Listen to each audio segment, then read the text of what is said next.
Project Hush by William Tenn. Performed by Paul Lawley-Jones. I guess I'm just a stickler, a perfectionist. But if you do a thing, I always say you may as well do it right. Everything satisfied me about the security measures on our assignment except one: the official Army designation. Project Hush. I don't know who thought it up, and I certainly would never ask, but whoever it was, he should have known better. Damn it, when you want a project kept secret, you don't give it a designation like that. You give it something neutral, some name like the Manhattan and Overlord they used in World War II, which won't excite anybody's curiosity. But we were stuck with Project Hush, and we had to take extra measures to ensure security.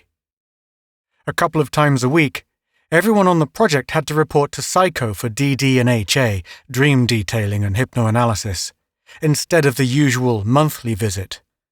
Naturally, the commanding general of the heavily fortified research post to which we were attached could not ask what we were doing, under penalty of court-martial. But he had to be given further instruction to shut off his imagination like a faucet every time he heard an explosion. Some idiot in Washington was actually going to list Project Hush in the military budget by name. It took fast action, I can tell you, to have it entered under Miscellaneous X Research. Well, we'd covered the unforgivable blunder, though not easily, and now we could get down to the real business of the project. You know, of course, about the A-bomb, H-bomb, and C-bomb, because information that they existed had been declassified. You don't know about the other weapons being devised, and neither did we, reasonably enough, since they weren't our business. But we had been given properly guarded notification that they were in the works. Project Hush was set up to counter the new weapons. Our goal was not just to reach the moon. We had done that on 24th June 1967 with an unmanned ship that carried instruments to report data back on soil, temperature, cosmic rays, and so on. Unfortunately, it was put out of commission by a rock slide. An unmanned rocket would be useless against the new weapons. We had to get to the moon before any other country did, and set up a permanent station, an armed one, and do it without anybody else knowing about it. I guess you see now why we on, damn the name, Project Hush, were so concerned about security. But we felt pretty sure before we took off that we had plugged every possible leak. We had all right. Nobody even knew we had raised a ship. We landed at the northern tip of Mare Nubium, just off Regiomontanus, and, after planting a flag with appropriate throat-catching ceremony, had swung into the realities of the tasks we had practiced on so many dry runs back on Earth. Major Monroe Gridley prepared the big rocket with its tiny cubicle of living space for the return journey to Earth which he alone would make. Lieutenant Colonel Thomas Hawthorne painstakingly examined our provisions and portable quarters for any damage that might have been incurred in landing. And I, Colonel Benjamin Rice, First Commanding Officer of Army Base No. 1 on the Moon, dragged crate after enormous crate out of the ship on my aching academic back and piled them in the spot 200 feet away where the plastic dome would be built. We all finished at just about the same time as per schedule and went into Phase 2. Monroe and I started work on building the dome. It was a simple prefab affair, but big enough to require an awful lot of assembling. Then, after it was built, we faced the real problem: getting all the complex internal machinery in place and in operating order. Meanwhile, Tom Hawthorne took his plump self off in the single-seater rocket which, up to then, had doubled as a lifeboat. The schedule called for him to make a rough 3-hour scouting survey in an ever-widening spiral from our dome. This had been regarded as a probable waste of time, rocket fuel, and manpower, but a necessary precaution. He was supposed to watch for such things as bug-eyed monsters out for a stroll on the lunar landscape. Basically, however, Tom's survey was intended to supply extra geological and astronomical meat for the report which Munro was to carry back to Army HQ on Earth. Tom was back in 40 minutes. His round face inside its transparent bubble helmet was fish belly white. And so were ours once he told us what he'd seen. He had seen another dome. The other side of Mare Nubium in the Rifane Mountains, he babbled excitedly. It's a little bigger than ours, and it's a little flatter on top, and it's not translucent either, with splotches of different colours here and there. It's a dull, dark, heavy grey, but that's all there is to see. No markings on the dome? I asked worriedly. No signs of anyone or anything around it? Neither, Colonel. I noticed he was calling me by rank for the first time since the trip started, which meant he was saying, in effect, "Man, have you got a decision to make?" "Hey, Tom," Munro put in. "Couldn't be just a regularly shaped bump in the ground, could it?" "I'm a geologist, Munro. I can distinguish artificial from natural topography. Besides," he looked up, "I just remembered something I left out. There's a brand new tiny crater near the dome, the kind usually left by a rocket exhaust." "Rocket exhaust?" I seized on that. "Rockets, eh?" Tom grinned a little sympathetically. "Spaceship exhaust, I should have said. You can't tell from the crater what kind of propulsive device these characters are using. It's not the same kind of crater our rear jets leave, if that helps any." Of course it didn't. So we went into our ship and had a council of war, and I do mean war. Both Tom and Munro were calling me Colonel in every other sentence. I used their first names every chance I got. Still, no one but me could reach a decision, about what to do, I mean. "Look," I said at last, "here are the possibilities. They know we are here, either from watching us land a couple of hours ago or from observing Tom's scout ship. Or they do not know we are here. They are either humans from Earth, in which case they are, in all probability, enemy nationals, or they are alien creatures from another planet, in which case they may be friends, enemies, or what have you. I think common sense and standard military procedure demand that we consider them hostile until we have evidence to the contrary.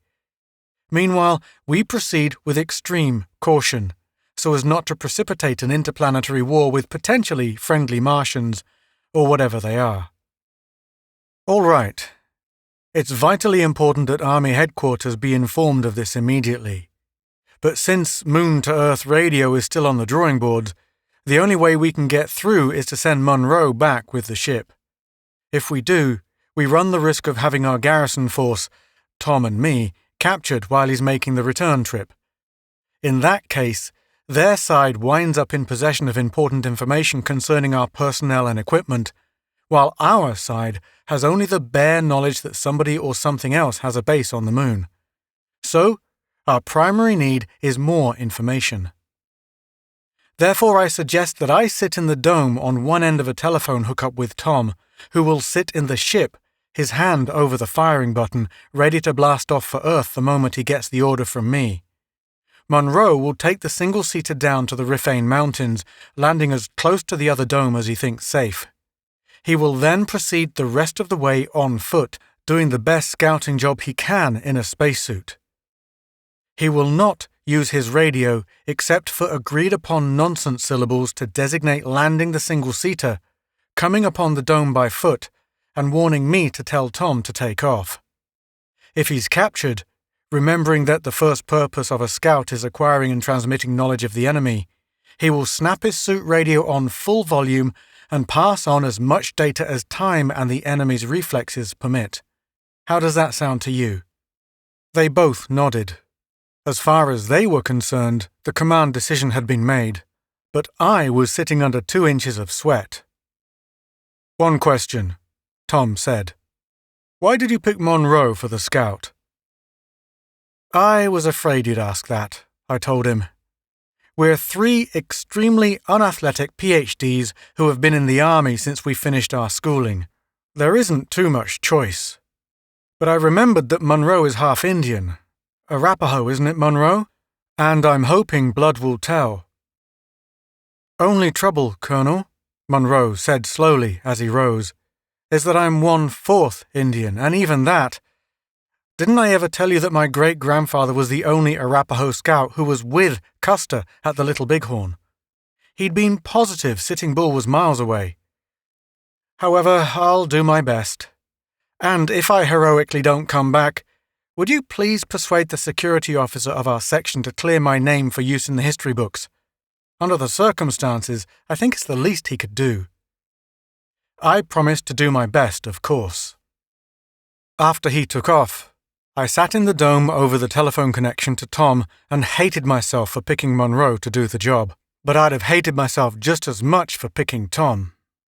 And if anything happened and I had to tell Tom to blast off, I'd probably be sitting here in the dome all by myself after that, waiting. Brosnegel came over the radio in Monroe's resonant voice. He had landed the single-seater. I didn't dare use the telephone to chat with Tom in the ship, for fear I might miss an important word or phrase from our scout. So I sat and strained my ears. After a while I heard Mishgashu, which told me that Monroe was in the neighborhood of the other dome and was creeping toward it under cover of whatever boulders were around. And then, abruptly, I heard Monroe yell my name, and there was a terrific clattering in my headphones. Radio interference! He'd been caught, and whoever had caught him had simultaneously jammed his suit transmitter with a larger transmitter from the alien dome. Then there was silence. After a while, I told Tom what had happened. He just said, "Poor Monroe." I had a good idea of what his expression was like. "Look, Tom," I said, "if you take off now, you still won't have anything important to tell. After capturing Monroe, whatever's in that other dome will come looking for us, I think. I'll let them get close enough for us to learn something of their appearance, at least if they're human or non-human. Any bit of information about them is important. I'll shout it up to you, and you'll still be able to take off in plenty of time. All right?" "You're the boss, Colonel," he said in a mournful voice. "Lots of luck." And then there was nothing to do but wait. There was no oxygen system in the dome yet, so I had to squeeze up a sandwich from the food compartment in my suit. I sat there, thinking about the expedition. 9 years and all that careful secrecy, all that expenditure of money and mind-cracking research, and it had come to this. Waiting to be wiped out in a blast from some unimaginable weapon. I understood Monroe's last request. We often felt we were so secret that our immediate superiors didn't even want us to know what we were working on. Scientists are people. They wish for recognition too. I was hoping the whole expedition would be written up in the history books, but it looked unpromising. 2 hours later, the scout ship landed near the dome. The lock opened and, from where I stood in the open door of our dome, I saw Monroe come out and walk toward me. I alerted Tom and told him to listen carefully. It may be a trick, he might be drugged. He didn't act drugged, though. Not exactly. He pushed his way past me and sat down on a box to one side of the dome. He put his booted feet up on another, smaller box. "How are you, Ben?" he asked. "How's every little thing?" I grunted. "Well?" I know my voice skittered a bit. He pretended puzzlement. "Well, what?" "Oh, I see what you mean. The other dome. You want to know who's in it?" "You have a right to be curious, Ben, certainly. The leader of a top-secret expedition like this— Project Hush, they call us, huh, Ben? Finds another dome on the moon. He thinks he's been the first to land on it, so naturally he wants to— Major Monroe Gridley," I rapped out. "You will come to attention and deliver your report now." Honestly, I felt my neck swelling up inside my helmet. Monroe just leaned back against the side of the dome. "That's the Army way of doing things," he commented admiringly. "Like the recruits say, there's a right way, a wrong way, and an Army way. Only there are other ways too," he chuckled, Lots of other ways. He's off. I heard Tom whisper over the telephone. Ben, Monroe has gone and blown his stack. They aren't extraterrestrials in the other dome, Ben, Monroe volunteered in a sudden burst of sanity. Nope, they're human all right, and from Earth. Guess where? I'll kill you, I warned him. I swear I'll kill you, Monroe. Where are they from? Russia? China? Argentina? He grimaced. What's so secret about those places? Go on, guess again. I stared at him long and hard. The only place else. Sure, he said. You got it, Colonel. The other dome is owned and operated by the Navy. The goddamn United States Navy. You have been listening to Project Hush by William Tenn. Performed by Paul Lawley Jones.